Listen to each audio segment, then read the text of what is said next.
Mayor Yarn? Please. Thank you.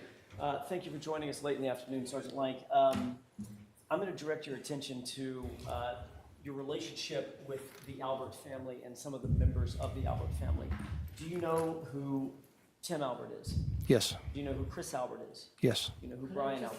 Interrupt, I just need your name for the, I'm so sorry. Can you please state your name and spell your name for the record, please?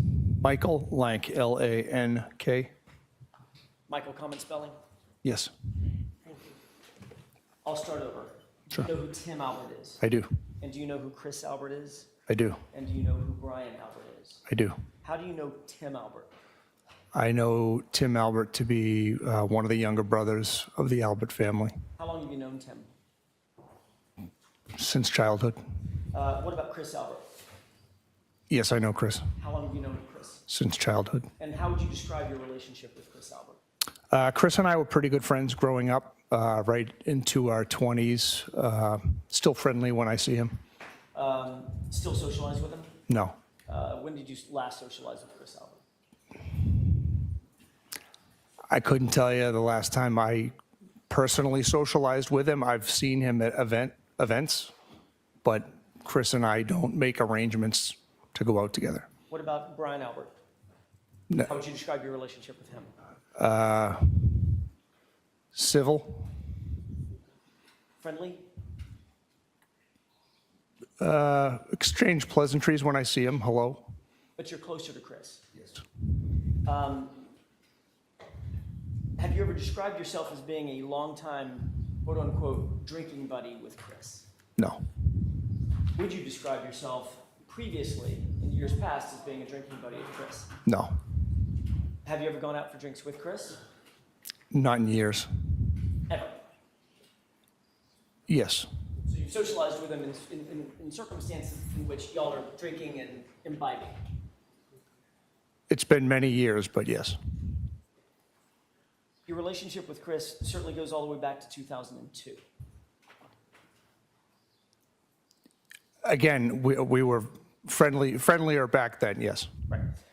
Back in 2002 in August, while you were off duty, were you out either drinking with Chris or in some way at a restaurant or a bar with Chris? No. Were you close in proximity to Chris when he was out drinking and at a bar? No. Was he at a restaurant? I don't know where he was. Were you at a bar? I was. At some point, did you realize that Chris was getting into some sort of a physical altercation with somebody else in a parking lot? Yes. Did you jump into a fist fight in order to protect Chris Albert?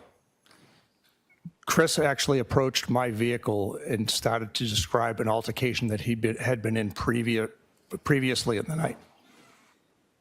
When you say your vehicle, your personal vehicle? Yes. Okay, so you were off duty, is that right? Yes. You've been drinking? Yes. Nothing wrong with that, but just Yes. so happens that you've been drinking that afternoon. Yes. Tim Albert was with Chris, correct? Not when I saw him, no. Okay. Ultimately, when you realized that Chris Albert was in some sort of fracas, some sort of fight or altercation, you activated yourself as a police officer at the time. He wasn't in a fracas when he approached my vehicle. He approached my vehicle and stated that he had been in an altercation earlier in the night with one of the Lapalato brothers, and that during that altercation, threats were made against him and his family, and he was seeking advice because he knew as a police officer as to how he should go forward. And as I was telling him what to do, that's when a group of men started to walk down Washington Street towards Chris, and he said, "Oh no, here they come."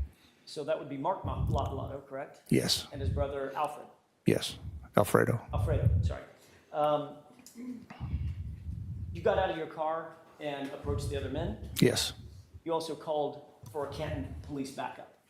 I brought my attention to the restaurant owner and a bartender who had walked out into the street, and I yelled for them to call the Canton police. Canton police did in fact arrive, correct? They did. Isn't it true that after you got involved and Canton police arrived, you then instructed some of your colleague police officers to handcuff Alfredo? I can't recall. Isn't it true that after Alfredo was handcuffed and, for all intents and purposes, physically incapacitated, you then approached Mark Lapalato. No. You got into a fight with Mark Lapalato, though. Yes. You punched him in the face. At one point after he had struck me, yes. So your story is he struck you first, and then you punched him. Yes. His story, of course, is you punched him first. I don't know what his story is. Well, you were sued in federal court, and he told you his story in that lawsuit, correct? So I actually have a question. The criminal case was adjudicated.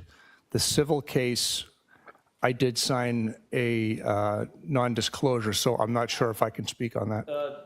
I will never ask you what the nature of any settlement within that case was. Just the fact that you were sued in a public document, which a federal lawsuit is a public document, you were sued in federal court over this incident that I'm talking about, correct? Yes, And ultimately it was settled. I'll never ask you what the terms of the settlement are. 'Cause that's it was confidential. settled, yes. Okay. Ultimately, you said that the criminal case was adjudicated. We'll get to that in just a second. Did you testify at that criminal case? I did. All right. I want to sort of tailor this a little bit because we're on a little bit of a time crunch and I want to be sensitive to the court's time and your time. The allegation that Mark Lapalato made against you is that you punched him, took him to the ground, continued to beat him, and bit him to the point of drawing blood, correct? I believe that was his allegation, yes. Then indicated that once the police officers that were there pulled you off of him, you then turned and walked over to Alfredo while he was still incapacitated, meaning physically handcuffed, and spat in his face. I believe that was his allegation, yes.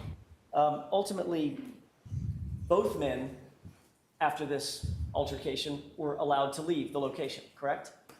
I believe one fled and the other one was allowed to leave, yes. Okay.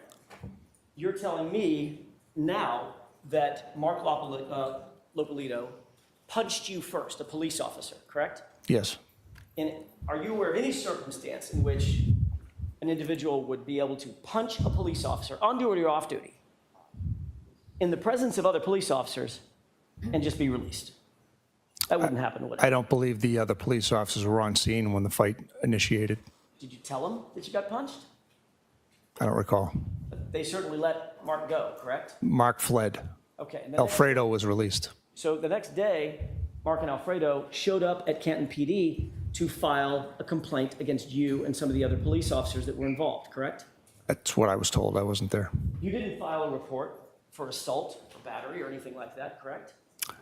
I spoke with my sergeant that night, and he said that I could do the report when I came back in on my next day of work. My question is, on that night, did you file a report? No. The next day, did you file a report? I don't recall if it was 1 or 2 days later. It's actually 3 days later, wasn't it? I'm not sure. Okay. Does it sound like that's in the time frame? It probably was about 3 days later? I honestly couldn't tell you. It's 22 years ago. I'm not really sure. But between the time this fight happened and you filed a report, Mark Lapalato and his brother Alfredo came into Canton PD and asked to swear out a complaint against you and fellow officers, correct? I believe so. And they were told to go away on that day. I couldn't speak to that. By the time they came back to file the complaint, then police reports had been written, right? I don't know. Once those police reports were written, after they indicated that they wanted to file a complaint, ultimately charges were brought against them, correct? Again, ultimately charges were brought. I don't know the exact timeline.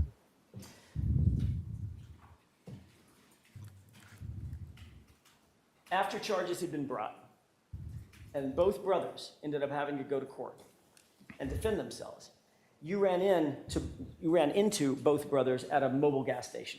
Yes. You confronted both brothers, correct? No. You approached both brothers. No. Isn't it true that you walked up and said, "How you doing?" to the two guys?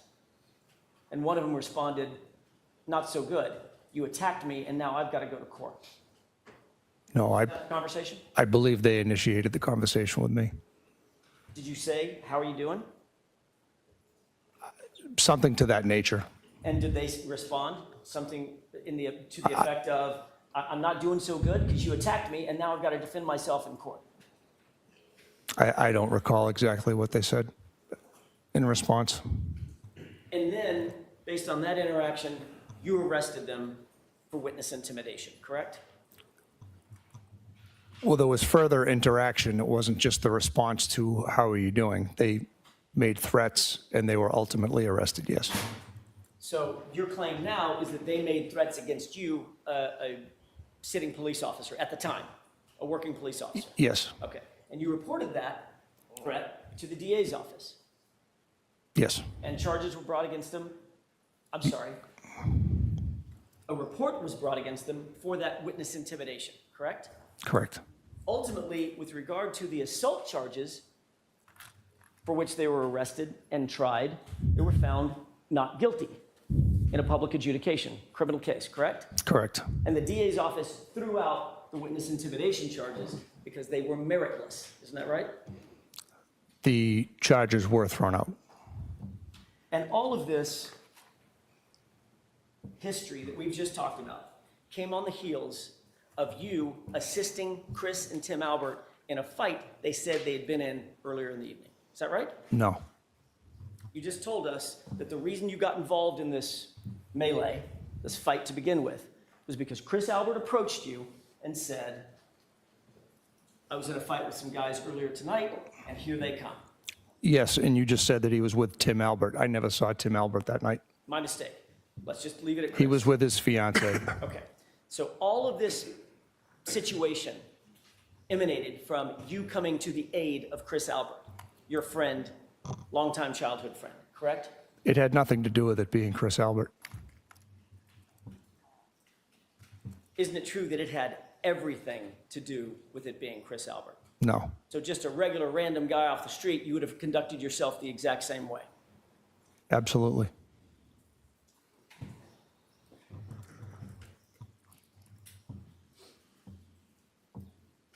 Isn't it true that what you actually did, Sergeant Lank, in that particular circumstance, was you came to the aid of a friend and you used your position as a police officer to further that assistance and that protection? No,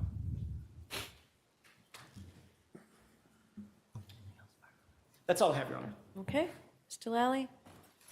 thank you.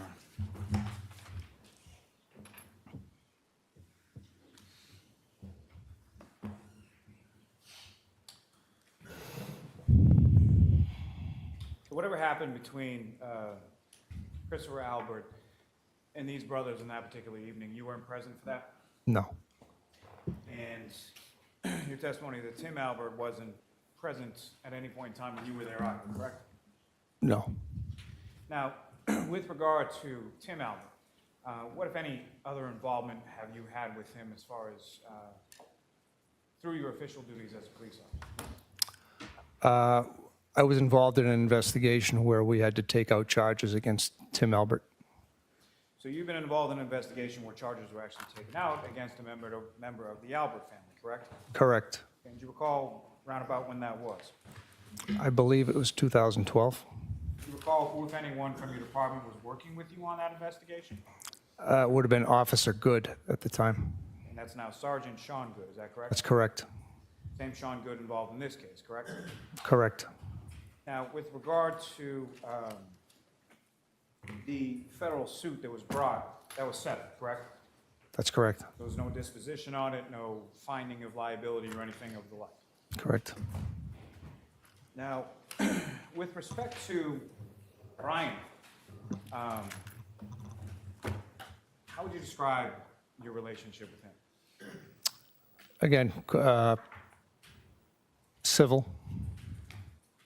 The two of you friends? Could you repeat that, please? Are the two of you friends? No. Do you socialize with Brian Albert, or have you at any point in time? I've been at events where Brian is at, and we will say hello, but that's pretty much the extent of it. Have you ever socialized with Brian Albert, just the two of you? No, You ever been to his house or inside his house? no, Now, with regard to, other than that day of January 29th, 2022, correct? correct. You and Brian Albert, do you get along? Say that again? I said, he and Brian Albert, do they get along? We have had some disagreements, I'd say, in the past, but we're civil. We get along. enough to say hello. Anything to do with your response, your interviews, or anything to do with January 29th, 2022, have anything to do with the Albert family or Brian Albert or Christopher Albert or anything to do with the Alberts whatsoever? No. That didn't change what you were doing, how you were doing it, or how you conducted yourself in this investigation, is that correct? That's correct. Nothing further. Okay, I have one slight area to cover with the court's permission. okay. Concerning Tim Albert and this issue, or the investigation where charges were brought against Tim Albert, that was a circumstance in which Tim Albert, in broad daylight, slammed into a parked car belonging to a woman and then fled the scene, correct? No. Didn't you follow a trail of transmission fluid or something to find where he had gone? I did. And he fled directly to 34 Fairview, correct? Correct. He didn't live there. He went to his brother's house. Brian, No, that's not correct. he lived there at the time? Yes. Okay. So you follow the trail of whatever it is, fluid trail, all the way to where Tim Albert had fled to, and you basically had no choice. He had just slammed into the back of a car and then fled the scene. Isn't that right? I concluded my investigation by locating the vehicle that had heavy damage. Right, the vehicle that he hit. His vehicle. His vehicle had heavy damage, but so did the vehicle that he hit, correct? So what you had said a minute ago that he hit a parked car. That's incorrect. Oh, he hit a moving car. It was a vehicle that was, I believe it was stopped at a light. It wasn't a parked car. It was a vehicle that was stopped. Okay. Irrespective of whether the engine was running or parked or not, he hit a car Yes. with a woman in it, fled the scene, then you find him trying to hide out at 34 Fairview, correct? He had parked the car at 34 Fairview. And you didn't have much choice. I mean, there you have it. The evidence is right in front of you. You can't really cover that one up, right? I would say I did my Objection, job. Your Honor. Move to strike. So this is Voir, dear. Could you answer the question, please? I would say I did my job. Okay. Did you engage in any kind of a DUI investigation? We spoke with him. Did you give him FSTs? I don't recall if I did. I know I didn't. I don't recall if Officer Good did. Did you give him a breathalyzer? I did not. Did you ask him for a blood test? I did not. So no DUI investigation was really undertaken, correct? Again, I can't recall what Officer Good did, but I was there. But you didn't do it. You didn't do what I just suggested, a full-blown DUI investigation, even though he hit another car and then fled the scene. We spoke with him, and he gave an explanation. And that explanation coming from Tim Albert was, I'm really sorry, I panicked, right? It was something to that nature. And he turned around, well, I'll just cut to the chase. Y'all ended up charging him with a misdemeanor, correct? I believe so. And he was given diversion, I don't know. and his record was wiped clean. I don't know. That's all I have. All right. Thank you, Sergeant. You can step down, sir.